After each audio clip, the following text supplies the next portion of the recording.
Hi, I'm MrByZ, and I'm back again to do one final Jedi Starfighter review.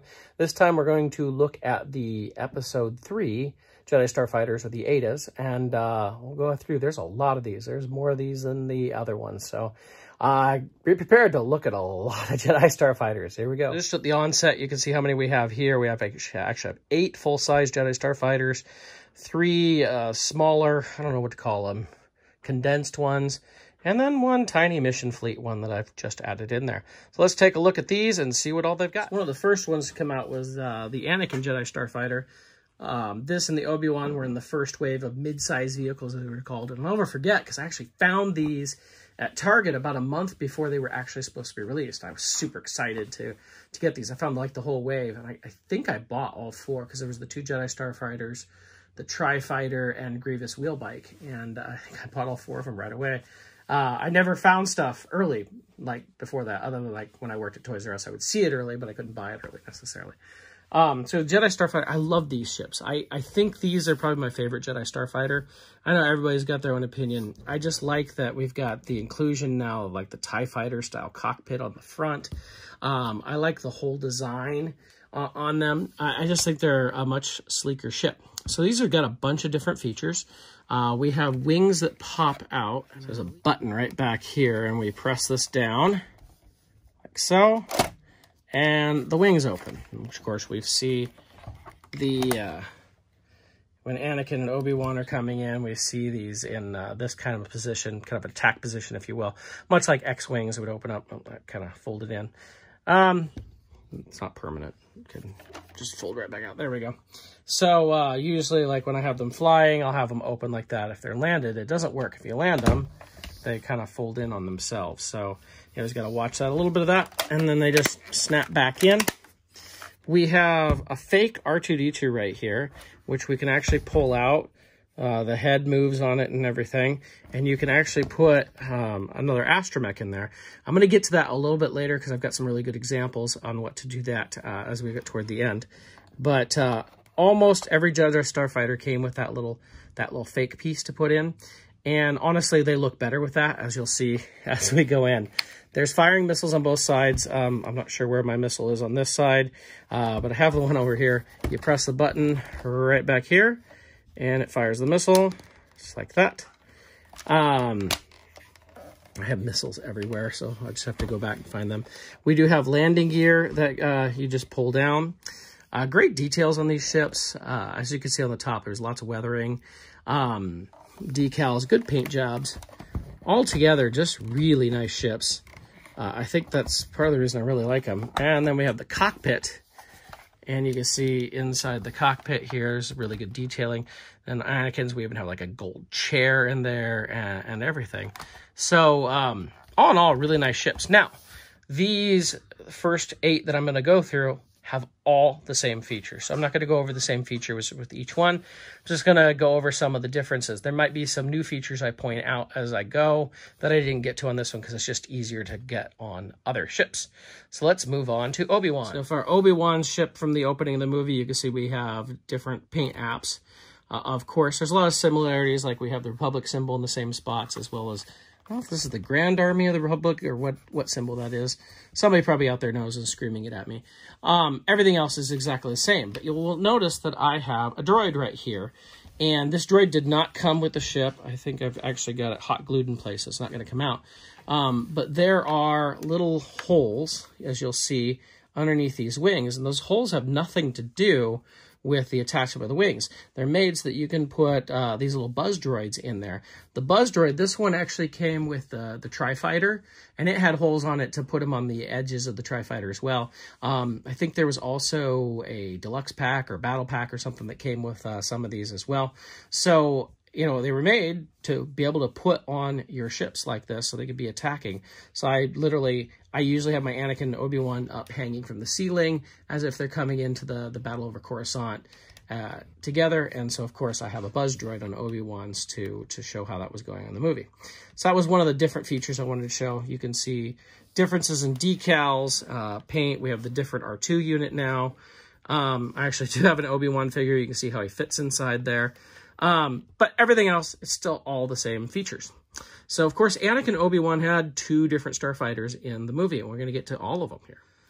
So our next starship here is the Anakin, the second Anakin Starfighter, just the one we see him landing on Mustafar in.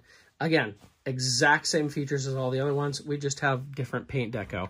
I do like the green paint deco on this. I think it's really nice. You can see we've got R2-D2 there again.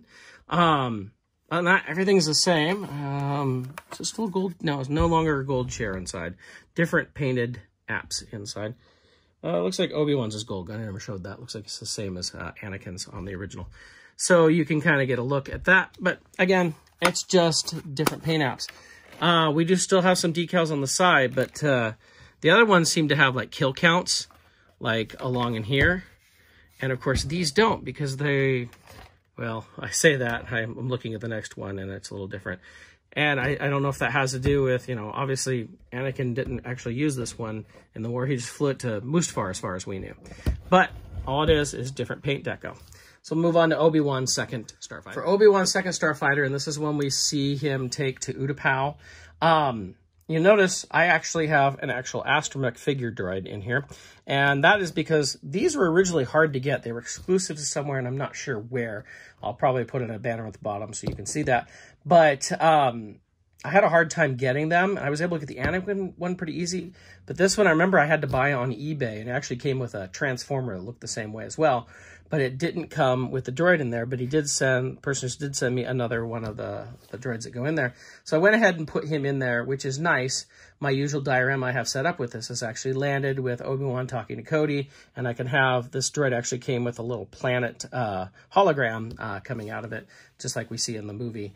So you can kind of set it up like that. But you can see it sticks out. The droid sticks out a lot more than when you use the little fake ones. And I really think those fake ones just look a lot better. Now, they did re-release this one at least once more, if not twice more. They released the Anakin one again, too. And I just never thought about rebuying it so I could get that little droid piece.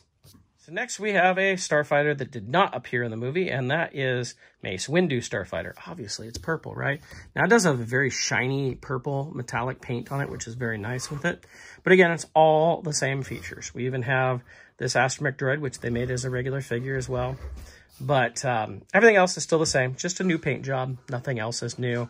But it's kind of nice to get a Mace Windu. This may have appeared in the comics. I don't remember.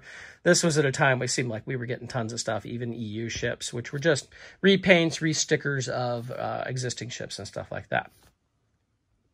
Next, we have the cleanest Jedi Starfighter made. This is Ayala Sakura's Jedi Starfighter. It did not initially come with any decals. So, so that's one of the reasons it looks really clean, but you can notice it doesn't have the battle damage wear or anything like that on it. And apparently if you could write to Hasbro and they would send you the decals. I never did that. I've always left it just the way it came. Now apparently Ayala Sakura never actually used this. It was in the comics, and I want to say it was Anakin, but it may have been somebody else borrowed it from her, and that's where it was used in the comics, but they made another version of it. Now, of course, Hasbro, you know, if they had a excuse to make another one of these, it's just, you know, taking the mold and repainting it. So it's not that expensive for them to do. So that's why we see a lot of this type of thing. But still, it's a nice little ship. And it's a good one to have. It's just another Jedi Starfighter. Didn't appear in the movie, though. Definitely didn't appear in the movie, but I think it's one of the coolest ones. Of course I do. It's Darth Vader's Jedi Starfighter. Is that just Sith Starfighter? I don't remember how... Maybe they said Imperial Fighter. I don't remember what they called it. But now we have an Imperial emblem on it. We have like a black and gray R2 unit. A reddish canopy. Great decals. Great deco on this. You can look at what we see on the side. You can actually see Jedi Starfighters as the kills on it and everything. We do have a Vader in here, so you can see what that looks like with Vader in there. See how he fits and everything. I love the paint on this. I just think it's really cool. I'm glad they did this one. I'm not sure if this appeared in the comics. I want to say it did. But I thought this was so cool when it came out. Of course I had to have it. Now, the last Jedi Starfighter made in this mold was actually an exclusive to like the Disney parks. This is Mickey's Jedi Starfighter. You can see we've got a little Mickey logo on the side. It did not come with a fake R2 unit, though, this time. It came with a full R2 MK figure that you could put in it. Now, unfortunately, it does not fit in here very well. The feet are a little too wide. I mean, honestly, none of the astromechs fit really well in here. You have to really push. I'm not going to do it right now, but he just doesn't fit in there very well. But this is a good example because we have an open slot. We're going to grab a couple astromechs to test them out. But this came with the R2 MK, and it came with the Jedi Mickey that you see in there that, of course, doesn't really sit in his Jedi Starfighter very well. I just have him in there. But it was kind of a fun little exclusive. You could pick it up at the Disney parks. If I remember correctly, it wasn't even that expensive. Most of the Jedi Starfighters were 20 bucks. I want to say this one was 25. Of course, that was a number of years ago. But it's a cool version to have. I guess, if you want that sort of thing. Definitely a different paint deco. You're not seeing the weathering so much on it, but you see a good paint deco on it. And we're going to take our opportunity to use this one to test out a couple of astromechs to take a look at. This is a standard Disney Build-A-Droid astromech. I think it just came out last year. So if we take this one, we're going to try him. And this is a recent R2-D2 from the 5POA stuff. We're going to try him out too. So if we try the Disney Build-A-Droid, I find that you want to tilt the feet down. That's going to help a little bit to fit him in. And you have to press pretty good. I was able to get him in earlier. Ooh, he does not want to go. Let me try tilting the feet the other way. It's like it's just a little too tight. There we go.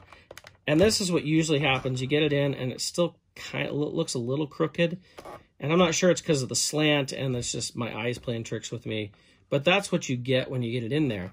And, of course, it pulls out really easily. Now, if we grab this R2-D2, see if he fits in there. I'm having to push pretty hard, and that's about as far as he's going to go in. Again, you see he's sticking up quite a bit, much more than you see with those. They're much more flush with how they should be. So it's not quite what it should be, but it's a cool little deal that you could have to be able to put the droids in. Unfortunately, like we've had X-Wings and Y-Wings and such where you could stick the astromech in and it looked a lot better than that. But there we go. So about 2013, Hasbro started producing smaller vehicles. They weren't as hefty. They didn't have as much plastic, and we got new Jedi Starfighters. So to give you an idea of the size difference, put these next to each other. So here's the original release here, Revenge of the Sith, and this is the 2013. You can see it's much smaller. And these were met with, let's say they weren't well-liked by the fan community for the most part. I think I've covered almost every one of these now in these reviews too. But we did get a couple of these Jedi Starfighters. I'm going to start with Anakin's here. And there's a lot of differences. Number one, as you saw, it's smaller. We no longer have a firing missile here. We actually have a firing missile underneath. You press the little button right here to fire that missile down there. There's no piece that you press back here to spring the wings. You have to do it by hand. So you can open those up like so. The R2 does not come out. I had to remember. It's been a little while. It's just all the way in there. The head still moves on the R2. But so there we do have opening cockpit, of course. You could put your figures in here. If I can get it open. Come on, thumbnail. There we go. And as you can see, it's not nearly as detailed as we had before. But that was the idea. These are supposed to be a cheaper idea at the time. And you can see like there's more like cavities within this. It's just like a piece of plastic with pieces added on rather than being fully formed like we had previously. If you look at the original, like that's solid. However, what I have noticed, having had these for a little while, when I hang these up on the ceiling, they look a little more realistic. I think the proportions for the vehicle, not to the figures necessarily, but to the ship itself. Sometimes, you know, action figure vehicles can be a bit chunky, and that cockpit is maybe just a little bit big on the old one. And so this is a little bit more proportionate. And, you know, when you hang them, they look really cool. But again, most people really didn't care for them. I could understand why. When we'd had 8 already done in the bigger design, now we're getting new designs. That's basically all of the differences as far as features. And they did a couple different ones, so we'll get to each one of those. They also did Obi-Wan's Starfighter here again. Like I said, I hang this and the Anakin Starfighter together, and they look really cool from the ceiling. I've got to admit that. But, you know, as far as action figure interaction, they are pretty small. Here's an idea. You can see the detailing difference between the original one that they put out and this one here, the smaller one. Not as much paint, most of the same decals. Gone are the holes for the buzz droids and all that sort of thing. But I almost like think of these as, they almost look like model kits in some ways when you put them on the ceiling. Of course, they could use battle damage and all that. And there was one more that they also did, Obi-Wan's second Jedi Starfighter. Once again, bringing this back. Again, no new features here. So there's nothing new to look at. It's a paint job. Interestingly, on this one, when we compare to the bigger one, you can see the paint job's quite a bit different. Whereas this is a more off-white and blue. This is more of like a gray and blue. I'd have to look at the movie specifically to see which one's more accurate, but kind of interesting that those look a little bit different. And that's what we got. We got those 3. Like I said, these look good on the ceiling. They're also good for like in the backgrounds of scenes. If you're trying to do forced perspective and things like that, put them in the backgrounds. I have this one like in the background, my Utapau display. So that's kind of cool. But I'm not done yet. In 2020, we got an all-new Jedi Starfighter. This is not 3 3/4 inch. This is the new mission series vehicle. I just picked this up from Target. I think it's about the size of an Action Fleet vehicle. It's really, really small. It has some different features. R2's head does move. He is not removable. I do have an Anakin inside that came with it. Came with its own Anakin, so we can see what the cockpit looks like. I imagine if this mission series continues, we will see more of these done in the different ones, I'm sure. You can see it's got a hole in the wing here. The wings do open, by the way. And the hole is all these mission series they come with. Like, this is not quite an E-Web. This is actually different looking cannon than the one that came with the Vader TIE Fighter. But these have little plug-ins, so you can add a giant cannon to your Jedi Starfighter, like so. Oops, and I just fired the missile. So now Anakin can have more firepower in there if he would like. In some ways, these look like almost scaled-down versions of those smaller ones. They have a lot of the same cavities inside, but the details are different, so it's not like they just took the previous one, scaled it down. We no longer have a firing missile. It's just a gun built in there now. This is a little closer, but I found this really interesting when looking at these. We have 3 different Anakin Starfighters. We can see the difference in sizes. But what I found interesting when thinking about these is this was $20 when it was released in 2005. This was $20, $25. I'm not quite sure. I don't quite remember the price. I know some places it was $25. It may have been $20 most places in 2013. This is $20 in 2020. Now, granted, this comes with an extra figure and an extra accessory, but just to look at the size difference of what $20 has got you between 2005, 2013, and 2020. It's a very interesting look there. So that's a look back at Jedi Starfighters, the ETAs. Now I've completed all of the Jedi Starfighters, so I think that's kind of interesting. If you want to go through all those, you can go through and look at my videos and see what all is there.